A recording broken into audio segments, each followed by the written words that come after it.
A swarm leaves the bee tree. The old bee tree was becoming very crowded, and the queen mother grew restless. There were many things to make her so. In the tree were thousands of cells made ready for her eggs, and she had been busy for days putting one in each. In the larger cells she laid eggs that would hatch out drones, and in the smaller ones she laid worker eggs.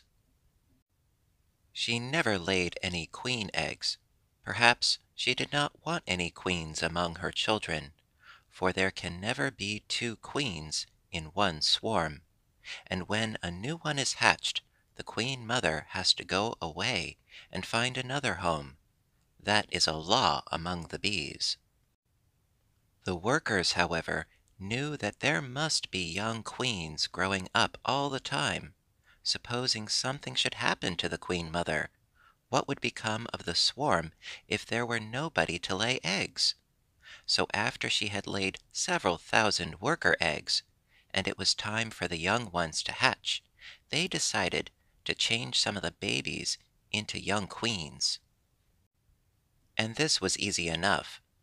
When they were out for honey, they filled the pockets on their hind legs with pollen, the yellow dust that is found in flowers.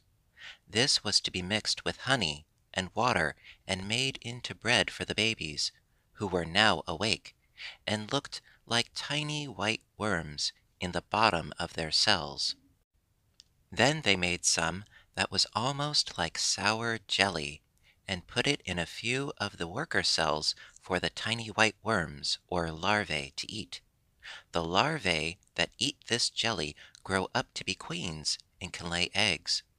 Those that eat the common bread are either drones or workers, whichever their mother had planned them to be. After the larvae were 5 or 6 days old, the workers shut them up in their cells and stopped feeding them. That was because the larvae had other things to do than eat. They had to spin their cocoons and lie in them until they were grown and ready to come out among the older bees. When a larva or bee baby has finished its cocoon and is lying inside, it is called a pupa. And when a pupa is full grown and has torn its way out of the cocoon and wax, it is called a drone, or a worker, or a queen. Now the queen mother was restless.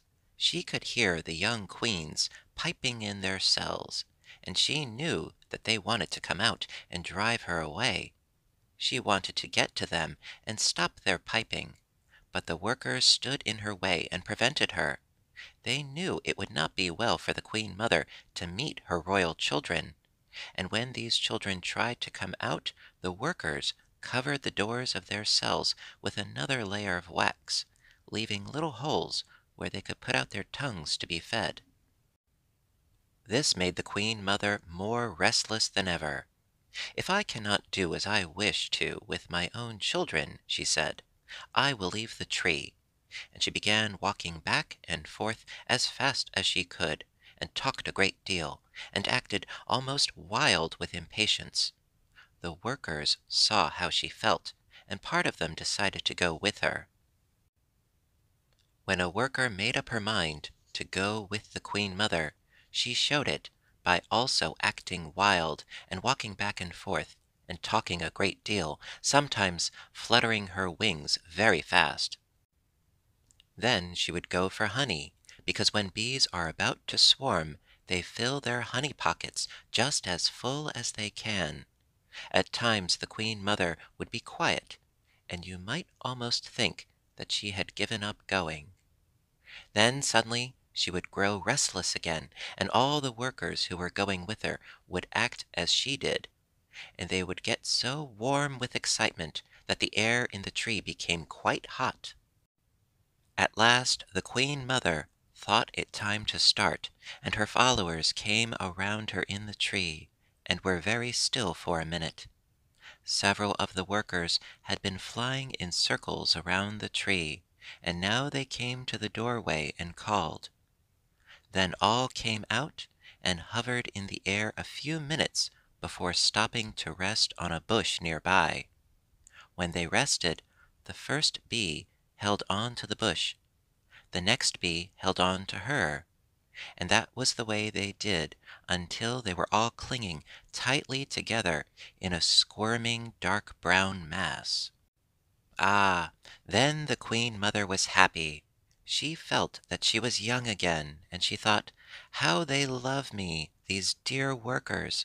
She stroked her body with her legs to make herself as fine as possible, and she noticed with pleasure how slender she was growing. "I had thought I should never fly again," she said, "yet this is delightful. I believe I will go off by myself for a little while." So she flew off by herself, and was talking rather airily to a butterfly when two of the workers came after her. "You may return to the rest," she said in a queenly way, as she motioned to them with her feelers. "I will come by and by." "No," said they, "you must come at once, or we shall all go back to the bee tree. You must stay with us. You must do your part as it should be done."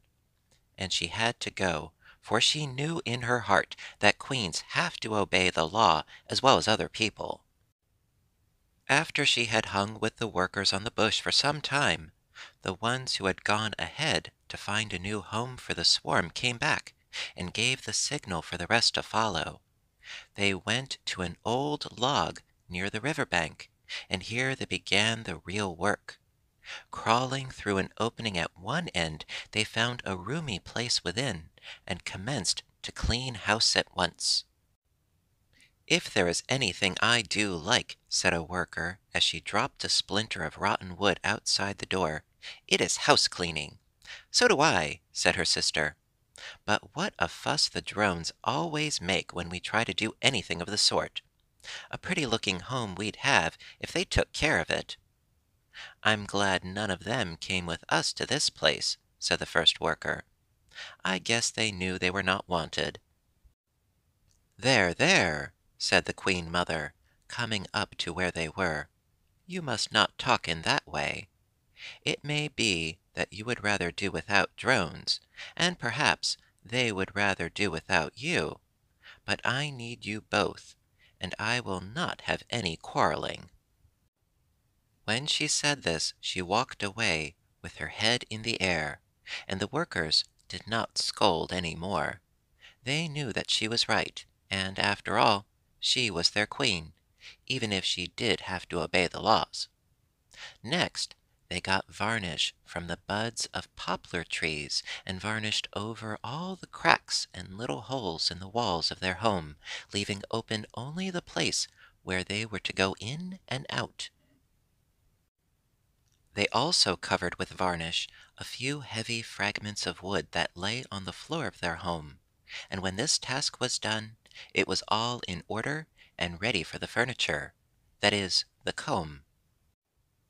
You know how the comb looks, and you know how they get the wax from which to make it, but unless you are acquainted with the bees, and have seen them at work, you have no idea what busy creatures they are.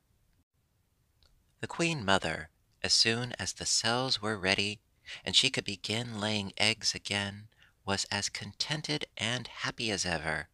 One day, when she was walking around a corner of the comb, she ran against a sad and discouraged-looking worker. "Why, what is the matter?" said she, kindly. "Are you sick?"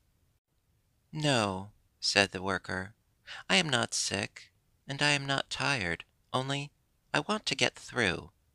"Through with what?" asked the Queen. "With work. It is clean house, varnish the walls, make wax, build combs, get honey, make bread and jelly, and feed the babies. And when they get old enough, they'll have to clean house, varnish the walls, make wax, build combs, get honey, make bread and jelly, and feed the babies. I want to know when it is going to stop, and bees can spend their time in play." "Never," said the Queen Mother, and she spoke very gently, for she saw that the worker was crazy. "It will never stop. If you had nothing to do but play all your life, you would soon want to die. And you ought to, for there is no place in this world for idlers. You know that after a while the drones die because they do nothing, and it is right they should. Don't you ever get tired of your eggs? Asked the worker. No, answered the Queen Mother, I don't. You see, I have so much to think about, and happy thoughts make tasks light. And then, it is not always the same kind of egg, and that makes a pleasant change for me. I will give you a motto to remember. As long as a bee is well, work is pleasant when done faithfully. Perhaps that is the matter with me, said the worker, raising her drooping head. I have been careless lately when I thought nobody was looking. I will try your way. When she had gone, the Queen Mother smiled to herself and said, Poor child, when work is no longer a pleasure, life is indeed sad. But any larvae should know better than to work carelessly when she is not watched.